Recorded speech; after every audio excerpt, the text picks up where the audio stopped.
story of creating the first game in the Fallout series must begin in 1988 with the figure of Brian Fargo, his studio Interplay, and the production named Wasteland. Quite a visually primitive RPG combining an open-world map reminiscent of roguelikes with a turn-based combat system and a rich storyline. The adventure took place in the titular Wasteland, the only remnant of the ancient nuclear war that almost wholly destroyed life on Earth. The last representatives of humanity wander in the settlements or seek survival in gangs. The main officers of the law are the guardians of the desert, who roam the post-apocalyptic United States, trying to maintain at least a semblance of peace in these troubled times. Wasteland featured the rather ambitious permanent world system. Every event in the game was saved and permanently affected the environment. Killed characters never returned, and locations were not reset to their original state. As in many other games at the time, problems could be solved in various ways, and every decision mattered. The publisher of Wasteland was Electronic Arts, and it was Electronic Arts, not developer Interplay, that retained the rights to the brand. Under their control, the Wasteland series was put on hold for decades. During this time, one of Interplay's employees, Tim Kaine, began developing his own engine for the two-dimensional RPG. His employer allowed him to develop this idea on condition that his small project would not interfere with the production of other studio games. Tim would stay at the studio after hours and work on the new game with his colleagues at the company. The game engine at the time was heavily inspired by UFO, Enemy Unknown, whose isometric camera view and tactical gameplay style greatly appealed to Kaine, who conceived the vision of building the game's story around post-apocalyptic shelters called crypts.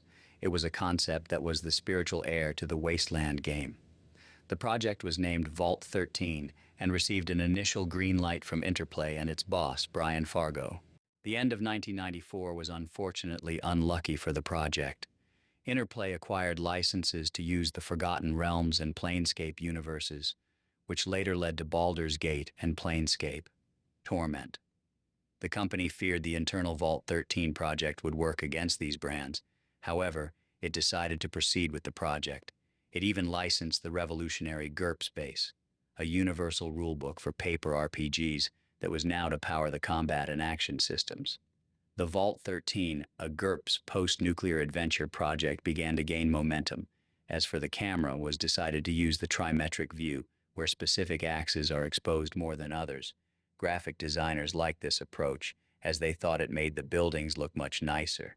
It also allowed us to fit the game board into a cubic grid, making calculating distances in tactical combat mode easier. The only side effect was that characters had to move diagonally. Interplay's marketing people did not accept the name Vault 13. They believed that the game would not sell with such a title because it says nothing about the content. They suggested something directly related to survival or apocalypse. The final name was suggested by Brian Fargo, the head of the studio. Fallout perfectly captured the spirit of the game. This ambiguous term means radioactive fallout and the negative consequences of some situations. The game's world was to be open and not restrict the player, leaving him complete decision-making freedom. Each quest was to have multiple logical solutions without necessarily ending in shootouts. The complex RPG system was to give the player an extraordinary sense of freedom and control. Each choice was to be permanent and have consequences locally and across the entire game. It was also crucial that moral choices were not black and white, and often boiled down to choosing the lesser, or, if we had the whim, the greater evil. The equally correct solution to most tasks is to go through them without shedding a drop of blood, as well as to completely murder every inhabitant of the city. There's nothing to stop us from doing that. Even the game's final boss could literally be puzzled to death. Each of these actions built our, positive or negative, reputation and actions echoed in other cities, affecting the reactions of their inhabitants. In addition, several skills in which we could train gave events realism. A mechanic could repair damaged equipment, a scientist could use computers, and a doctor could patch up broken limbs.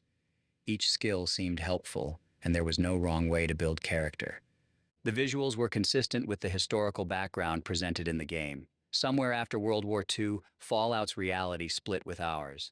In that world, the microprocessor had never been invented, which led to the development of retrofuturistic technologies based on tubes and the atom with styling that was firmly reminiscent of visions of the future of the 1950s and Art Deco. Hence, it is a massive, metallic, and primitive-looking technology from our perspective. The styling carried over to all aspects of the game to make the player surrender to the dystopian illusion for as long as possible, from the box and manual to its website, and the ambient music that built a sense of isolation and unease. The screenwriter's sense of humor smuggled in at every turn balanced this dark vision of a post-nuclear future. Fallout was meant to be a severe story about trying to survive in a post-nuclear world, and a subtle caricature of the American dream ideal of the stereotypical nuclear family. Smiling families against the backdrop of safe shelters and the indoctrination of a government trying to downplay the nuclear threat in public, and its personification, the cartoonish Vault Boy mascot of the series comforting folk of the Vault-Tec Corporation. This cheerful, cartoonish character became a symbol of a slightly frivolous tone, appearing in all significant descriptions of statistics and abilities in the game.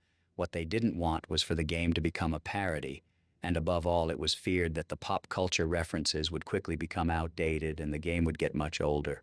Therefore, the humor had to be understandable for people who understand the reference, but at the same time, invisible and so well integrated into the world that the rest of the players would not even notice its existence. And on the other hand, the script writers had almost complete freedom in creating dialogues and situations.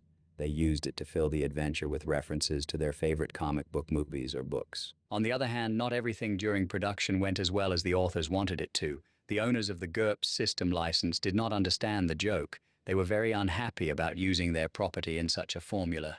They were annoyed by everything, the introduction of skill decks, or skills to be used in the game's spectacular violence, and even the smiling Vault Boy. There was also a lot of controversy over the possibility of killing children in Fallout. The authors stood firm in their resolve that they would not restrict the player's freedom of choice, but of course harming children in the game would carry negative consequences for the player. This possibility remained in the American version of the game. Still, its European version has already been censored by cutting out all children. The European publisher refused to distribute it in any other form. However, returning to GURPS, the game was at this point in time in a relatively advanced stage of work, so it was virtually impossible for the license holders to change all the controversial elements, which could again resulted in the deletion of the product. Instead, it was decided to completely cut out all of GURPS, give up the license, and invent their own RPG system from scratch in just 2 weeks. This is how Apocalypse was created, as an acronym for the 7 essential attributes of a hero. The name didn't last long because developer Jason G. Suen noticed that by reversing the order of these stats, a much better sounding word could have been assembled from them: special. Brian Fargo was in the habit of taking new Fallout builds home for the weekend to share his impressions with the game team afterwards, and at this stage, he was already pleased with it. Although the RPG system still lacked something for him, just leveling up and adding points to abilities seemed too ordinary to him, so he came up with the idea of perks, which were additional character abilities gained every few levels of experience. These were conceived and designed in just 1 day by Chris Taylor. Also designed was the ability to recruit companions, not appearing in the original game plan. The idea was very warmly received by testers. Still, since there was no time to implement the entire recruitment system in code, it was done directly in the form of in-game scripts. Much effort went into the so-called talking heads, or pre-rendered 3D images of key characters in Fallout. These proved so time-consuming that the original plan to create an image for each character was limited to only a few. The animation time for one character was reportedly up to 8 weeks, and then the character's expressions still had to be manually synchronized with lip movement phoneme by phoneme. It was an ambitious undertaking. A funny yet difficult situation was with Microsoft's certification to put the Windows 95 logo on the box to let customers know that the game runs on Windows. But so much work was put into the engine that it worked all too well and also ran on Windows NT. Microsoft didn't like it because their rules made it clear that in order to get certification, a program must not run on NT. To get the logo on the box, the authors paradoxically had to spoil the installer on NT so that it only worked under Windows 95. However, the game itself still worked if you just manually copied the files from the disk. Despite many adversities, the game finally hit stores in the fall of 1997. Fallout sold quite decently and received positive reviews, appreciating its engaging, absorbing, world-complex mechanisms that governed gameplay and the fantastic atmosphere. However, the greatest gift to the gaming community was the unique solutions that inspired generations of developers. In particular, the perk system, which quite openly inspired the way abilities were gained in many later computer RPGs. The game was positively received by gamers, and as it later turned out, sparked a whole series of subsequent installments, and there was even a recent TV series based on the world created for the games.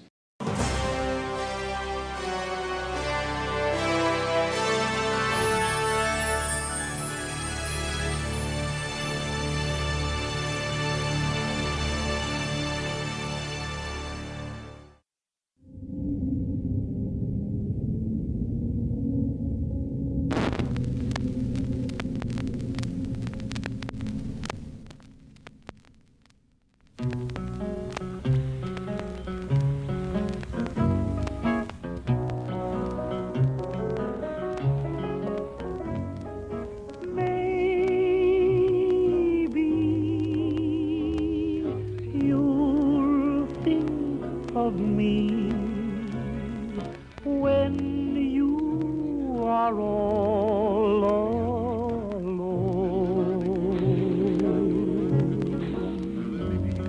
Maybe the one who is waiting for you will prove untrue. Then what will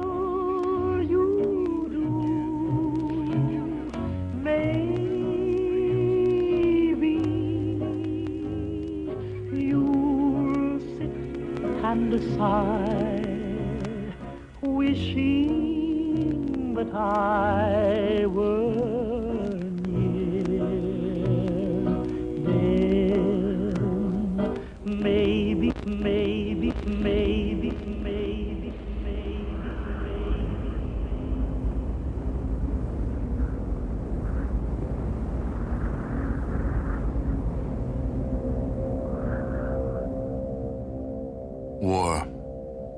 War never changes. The Romans waged war to gather slaves and wealth.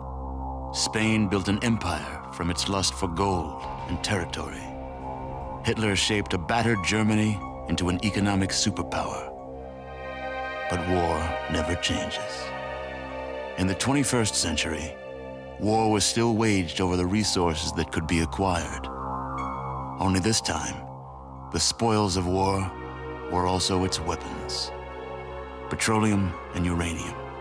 For these resources, China would invade Alaska, the US would annex Canada, and the European Commonwealth would dissolve into quarreling, bickering nation-states bent on controlling the last remaining resources on Earth. In 2077, the storm of world war had come again. In 2 brief hours, most of the planet was reduced to cinders.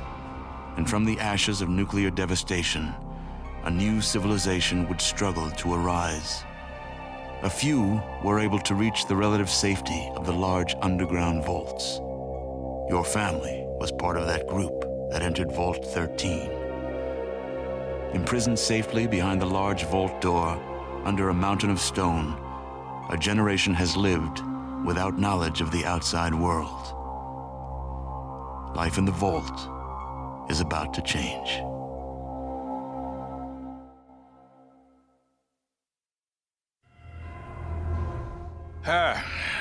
You're here. Good. We've got a problem. A big one. The controller chip for our water purification system has given up the ghost. Can't make another one, and the process is too complicated for a workaround system.